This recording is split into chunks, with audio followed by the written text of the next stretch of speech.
Dhaka university একমাত্র মুসলমানদের সম্পত্তি। স্যার সলিমুল্লাহ নিজের অপ্রকৃত জমিনের মধ্যে ইউনিভার্সিটি।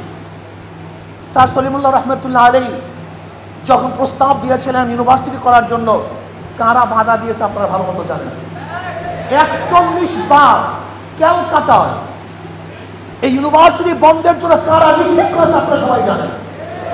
কিসের জন্য মিছিল করেছে আপনারা সবাই জানেন। ইউনিভার্সিটির উদ্দেশ্য কি ছিল সব আপনারা জানেন। কিন্তু আজকে যারা বারবার বাধা দিয়েছে তারা এখানে বসে সদ্দারি করবে, মাতবারি করবে। আর যেই মুসলমানদের জন্য ইউনিভার্সিটি হয়েছে মুসলমানরা নিশ্চয় থাকবে, এটা হওয়া ঠিক না, হতে পারে না। তোমরা জাগ্রত হও, মুসলমান জাগ্রত হও, নিজেকে সাহস শক্তি নিয়ে আমি মুসলমানের পরিচয় দাও। আগে আমি একজন মুসলমান, আমি একজন মুসলমান। এদেশে 92% মুসলমানদের দেশে তুমি নিজের পরিচয় দিতে লজ্জা পাও কেন? কারণটা কি?